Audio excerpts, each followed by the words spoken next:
and rejected it. So here we are. I yield back.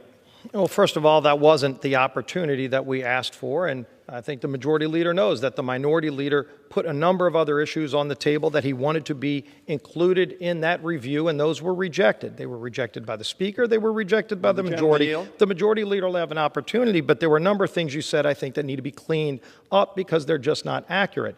And so if you look at the members that were kicked off from the minority side yesterday, still no explanation given, by the way, that includes a ranking member of a committee and an officer in the United States Navy who was removed yesterday by Speaker Pelosi with no reason given in an unprecedented way. Maybe Speaker Pelosi and maybe this majority don't want to see all the facts come out because they were surely raising, those two members who were removed yesterday were raising very serious questions that ought to be answered. Whatever those answers are, whatever those facts are, they were publicly raising questions. And maybe because they raised those questions that might be uncomfortable for the majority, they were removed from the committee with no explanation given. That had never happened before in the history of this Congress.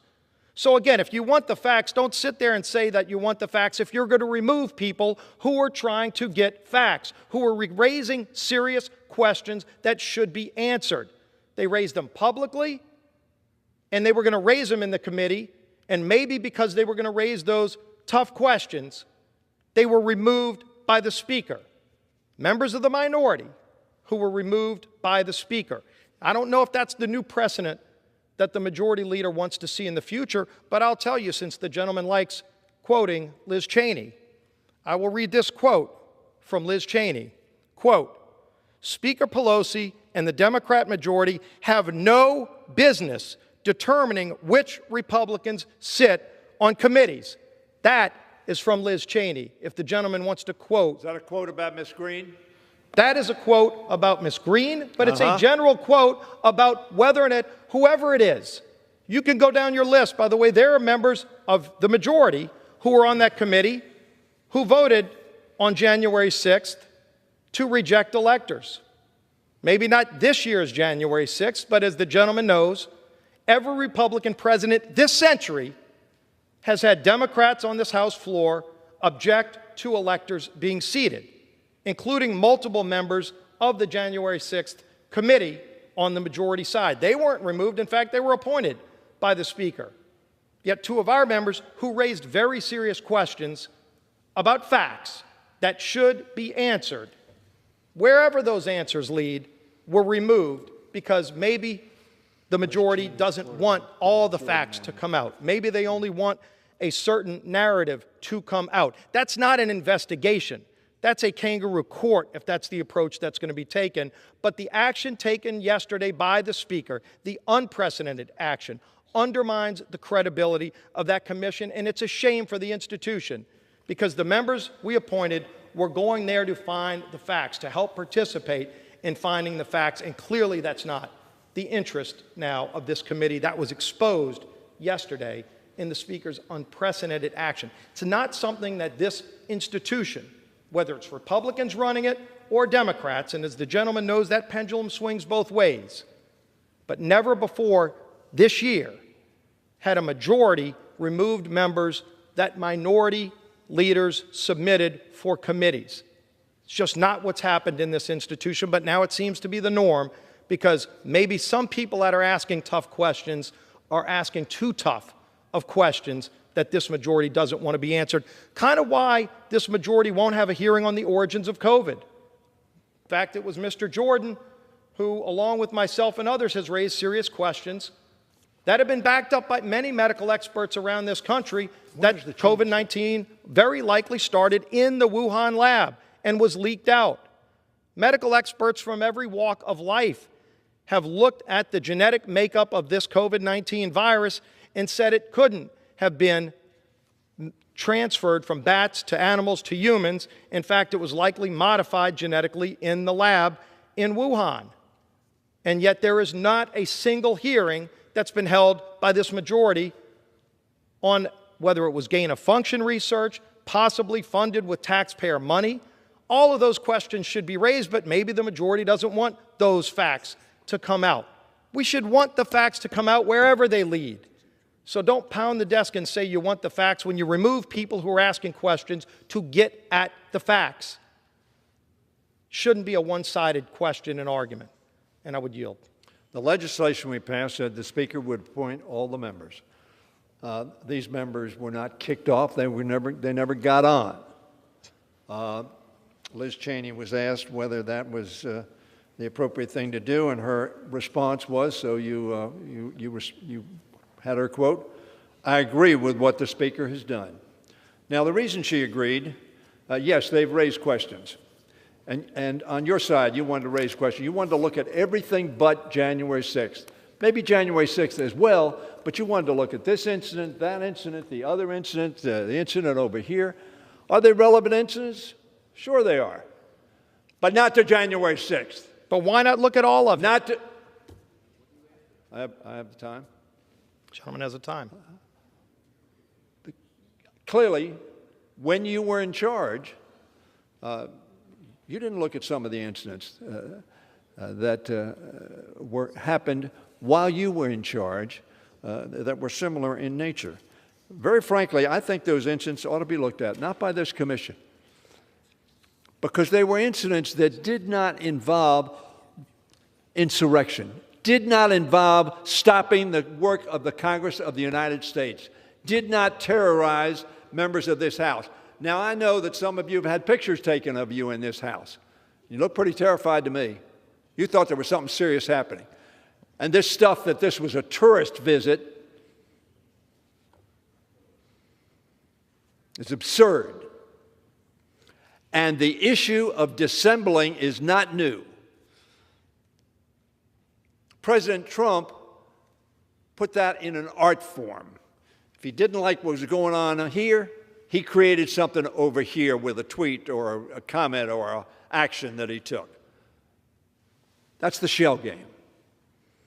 The issue is what happened on January 6th. What was the insurrection about? What were people coming into the Capitol saying, let's hang the Vice President of the United States? Not of our party. You know, people shake their heads. I'm not sure why they're shaking their heads. They saw it on television. They see it on the tapes over and over and over. They see people being convicted. I happen to think the sentences are too short. It was treason. It was treason based upon a lie. And we need to get to the bottom of it. And what the Speaker has done is made sure that we're going to get to the bottom of it, notwithstanding the fact, and I will repeat again, all of you had the opportunity to vote. 5 shared the subpoena. Look at and the Speaker and the leader was empowered to appoint anybody he wants. The legislation that passed this House said the Speaker would appoint. The Speaker. Did she consult with the minority leader? She did. And did she disagree with 2 that he appointed? She did. And she did not appoint them. That was in her power. And I agree with her. And Liz Cheney agreed with her. Why? Because that would have been dissembling, not looking for facts. Mr. Jordan has said over and over again, he believes the election was stolen. Court after court after court after court said no proof. No proof. And so, we are where we are, and we're going to proceed. And we're going to proceed, and if the Speaker decides to withhold the 3 and name 2 others, so be it. We're going to proceed. We're going to proceed, and we're going to get the facts, and we're going to get those facts known to the American people. It's going to be widely covered. There are going to be a lot of witnesses, and we're going to find out the who. Maybe that's the problem. The who, and the what, and the where, and the why. For the first time in history, Americans, Trump signs waving, stopped the business of the Congress of the United States, an insurrection. And from my view, a treasonous act.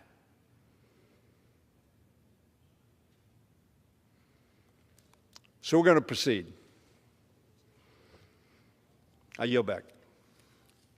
And again, if the facts were what the majority wants, then the majority wouldn't be afraid of certain members asking tough questions that maybe the majority doesn't want. And since the gentleman brought up Mr. Jordan, I'll tell you a question that Mr. Jordan's been raising publicly.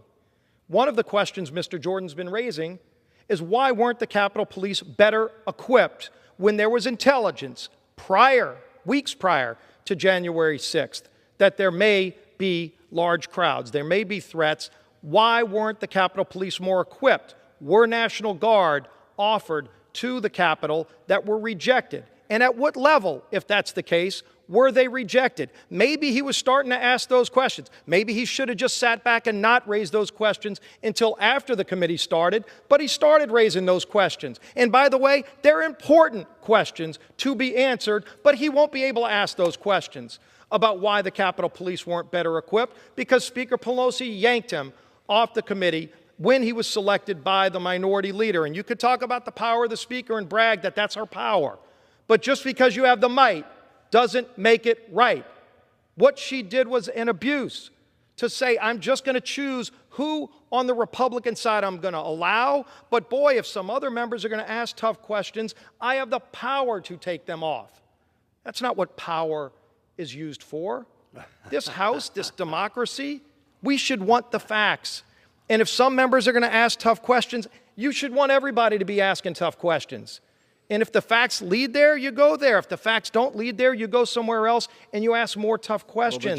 But if some members are going to ask tough questions that the majority doesn't want to be asked, that undermines the credibility of that commission to remove them from asking those questions, and I would yield.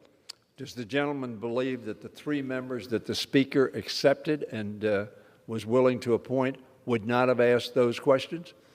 I yield. They haven't said publicly whether they would or not. Mr. Jordan sure did. And again, maybe he was punished for raising tough questions in advance of the hearing and should have waited.